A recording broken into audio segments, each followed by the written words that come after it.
Yeah. Okay. So, to start off the interview, can you please state your previous management experience? Well, I'll go backwards, starting with the present, if I may. Yep. Currently, I am self-employed as a management consultant. I specialize in advising dealerships, car dealerships, on how to improve their service and parts department operations with an eye towards increasing their profits and improving their customer relations, Mm-hmm. and also just improving the way in which they get things done. Prior to that, I had firsthand experience in service management for 36 years working for Lexus and Ford and General Motors dealerships, most of it Lexus, where I was a service director and a parts and service director. So I ran the parts, service, and body shop operations for three dealerships. I had about 250 employees. Mm-hmm. All right. So to start off, um, for good managers, how important is setting goals? Goals are important so you have an idea what it is that your employees need to have goals so they know what a good job is. A lot of employees don't need that, especially the ones who are self-motivated. They have their own goals, and they they will most likely, since you hired them, coincide with the goals of the dealership. Mm-hmm.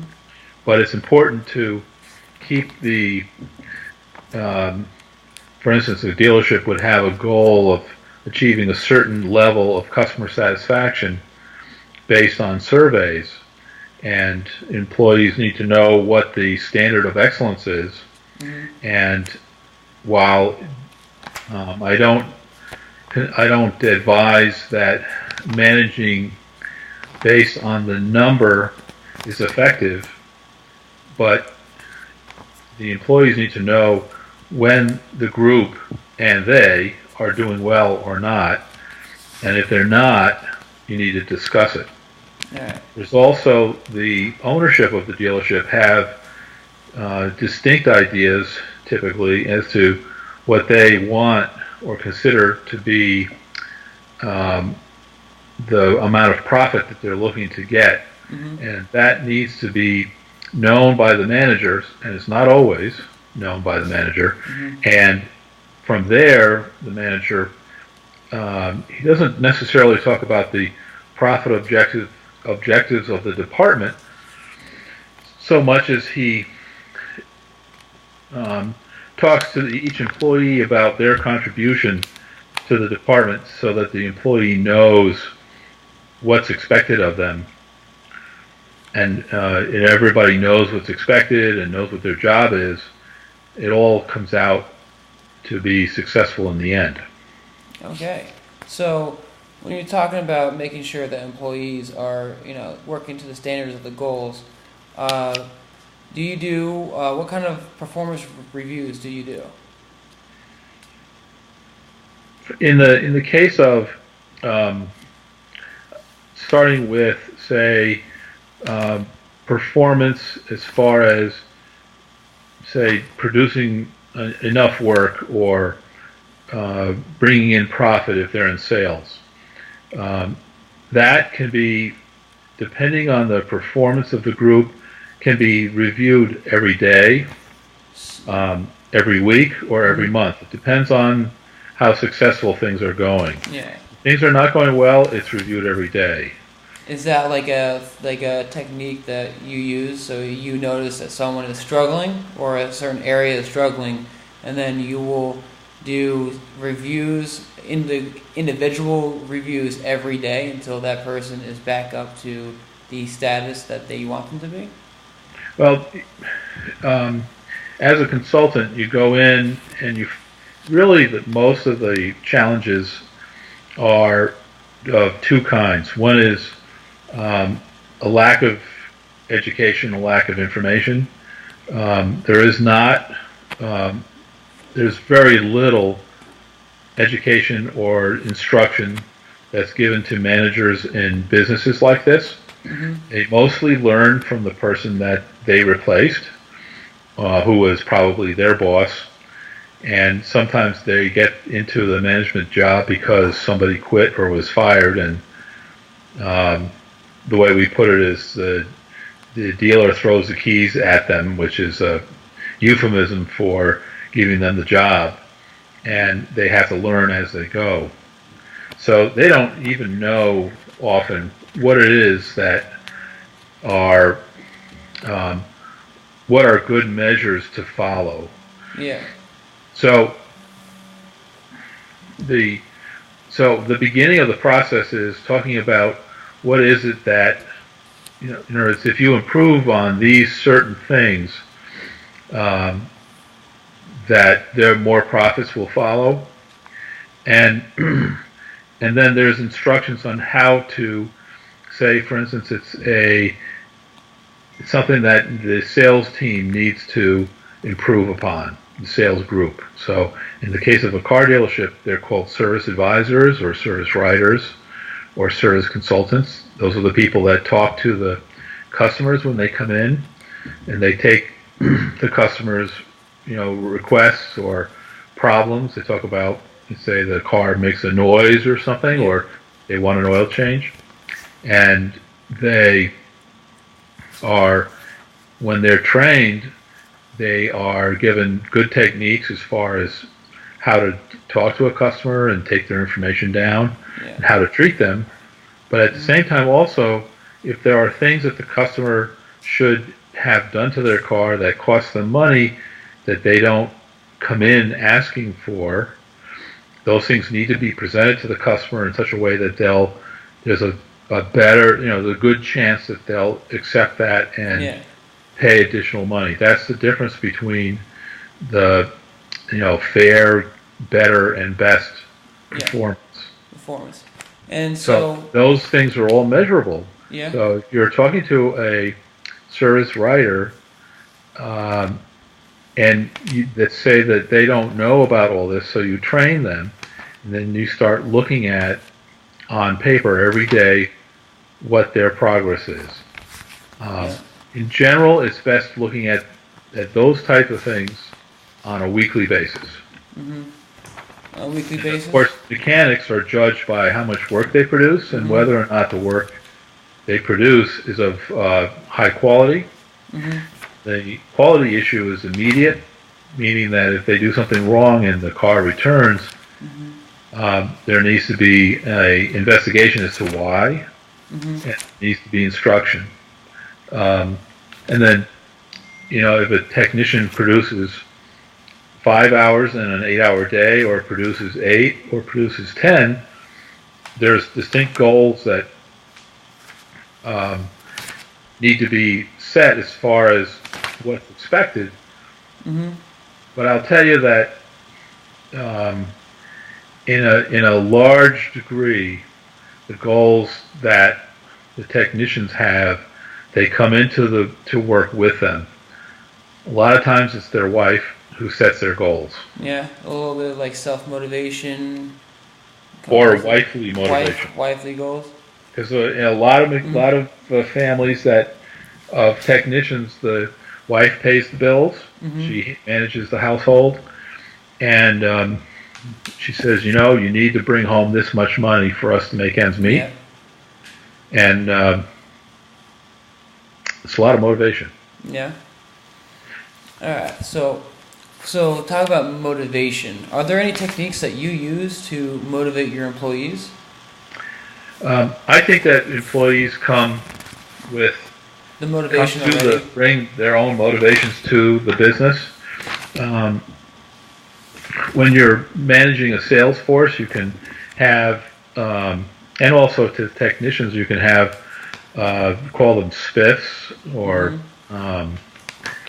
where you, if they achieve a certain level of performance, you typically in something very narrow, like if if you sell 20 tires this week, you'll get an extra certain amount of money. Those are incentives. Yep.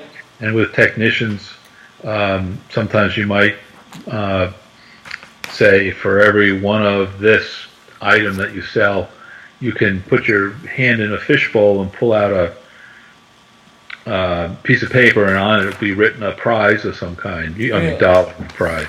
And do you see these as effective? The limited effectiveness. I believe that what they do, what it does is it gets you to focus them on a certain thing that you want to improve the performance of. And I'm talking about sales. Mm-hmm. With the technicians, if it's the same thing, but the one of the things that you have to be careful of is, and this is where leadership comes in, is you have to be sure that the people are not recommending something that's not necessary, which is something that the car business has a bad reputation for. So it needs to be clear to your employees that that's not what you're looking for. You're looking for honest recommendations. So the motivation to work hard, some employees work harder than others, mm-hmm. and that is something they bring to the job. It is not really like a football team where you get everybody fired up to run out there and do battle. It's not the same thing. Yeah, so it is very important that when you set your goals and you set the motivation to the goals, that the goal and that you want to accomplish is clear and set, to make sure that you don't motivate them in the wrong direction, which is possible. So the goals have to be clear. They have to know exactly what you expect of them. Yes. The motivation, most of the motivation is brought to the job by the person. And the next thing that's important to say is that probably the most important job a manager does is the hiring process. Yes. You want to hire the best people, and if you hire the wrong person, it costs a lot to find out that they're not the right person and replace them again. Mm-hmm. And if you have people who are lacking in motivation to whatever level, because you can't have all race horses in the stable. You need some people that are perhaps going along at 55 miles an hour. You need some that go at 70 or 75, and maybe you need somebody who goes at 50, a little below the speed limit, because there are certain kinds of work, if you're a technician, that you have to work at that speed. Yeah. There are certain customers, if you're a service advisor, who want somebody to spend time with them. Yes. And the person who's a high performer is not necessarily going to be the right fit for that person. They're not going to have patience to spend 15 minutes talking about a certain problem. They're going to be itching to work with the next customer. So you need to have a variety of people when you're in a retail business like a car dealership. Okay, and talking about organization and planning, how do you organize, or how do you organize what you have to do? And put it better this way: when going into while consulting, is organization and planning a big problem that you see, like managers lack? So I think that organization is not necessarily a problem, because when you're a manager, you get through the day some way, somehow, and the organization that you've created may not be the best, and that's where consultants can bring value, because people like myself have done it for a long time and made my own set of mistakes and Mm-hmm. have done some things that work and some that don't. I've also been in a lot of different dealerships, and I've learned, different ways to solve certain problems. So, um, so when I'll go into a dealership and they have an organization in place, and sometimes it's not very effective, Mm-hmm. and sometimes that's just because they have the wrong idea. But sometimes it's also because the person who's the manager is lacking in leadership or lacking in ambition, um, or those are two critical things that Yeah. sometimes happens. All right. I'm gonna switch it up a little bit. So, when you saying, so when you consulting and back at Lexus, how, so when you need something to change, how would you lead this change? Is there like a process that you have to implement this new change, or to Yeah, I would implement a say new? that the the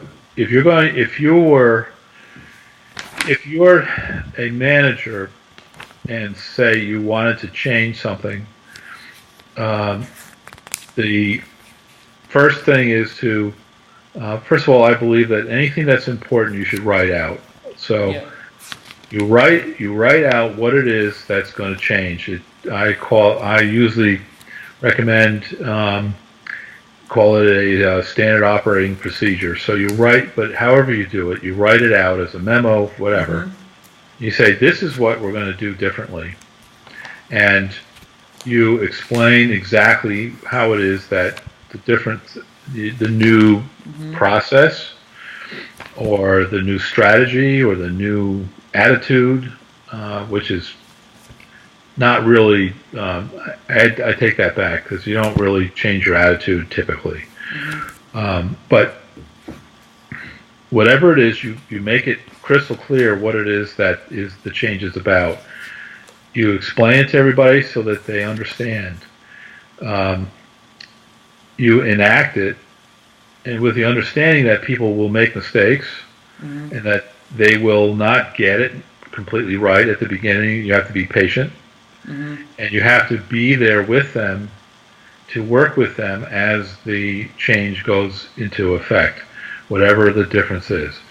And you cannot get everybody together and say, okay, guys and gals, this is what we're going to do different. We're going to do this, this, and this, and then say, okay, let's go back to work. And then the next thing that happens is the manager goes into their office, and the people go out onto the floor and start doing their work, and um, things go wrong, partly because the employees it's new to them and they don't know how to do it smoothly, and sometimes the thing that you thought was going to work well doesn't work well. So you have to be there on the spot, working with them to affect a change to your change when it Yes. turns out that it's not the right idea. All right. And last question: do you use Teams, as a tool, as a structure strategy? If I do not. you do not, I why? don't feel that, at least in the industry that I'm in, Yeah. the uh, I do not, having used Teams myself when I was a manager and been in started consulting in places that use Teams. I do not feel that they're an effective way to produce work, and it's not a good production system, and it's not a good system in general. And the way the teams are organized in dealerships is typically they'll have a group of, say it's a shop that has 20 technicians, and they'll have 5 groups of 4 technicians Mm-hmm. reporting to a service advisor or consultant. Um, so they're teamed up, so the consultant writes the work for that group Yeah. exclusively. Um, and and then in addition to that, since the technicians are paid based on the work they produce. They pool the work that the hours, the production that they produce, and divide it amongst the employees.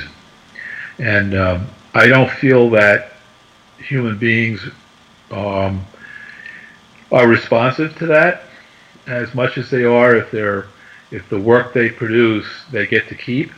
I think that's a better model that matches up with the human condition. Um, but the circumstance of working in teams in this environment, it it ends up with um, difficulties. For instance, the team that the technicians are working with, the team of four, suppose their service advisor is not one of the best advisors, um, or their advisor writes more work than they can do, and now that advisor has made commitments to customers and their team can't get the work done, so they don't have resources to resolve that problem. Okay. All right. And to put in a spot, if you have one advice for a new manager, what advice would that be? I think the most important um, philosophy that a manager should have is that they work for their employees. Managers typically do not do any work that shows up on the ledger, on the bottom line. It's the employees that do the work. The manager is really the leader, the director, that sets the policy.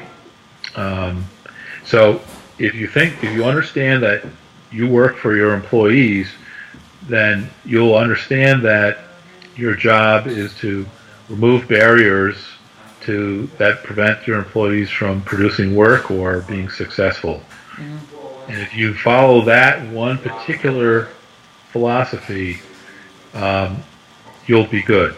All right. Thank you so much for taking your time, and really appreciate it. Okay. All right. Thank you.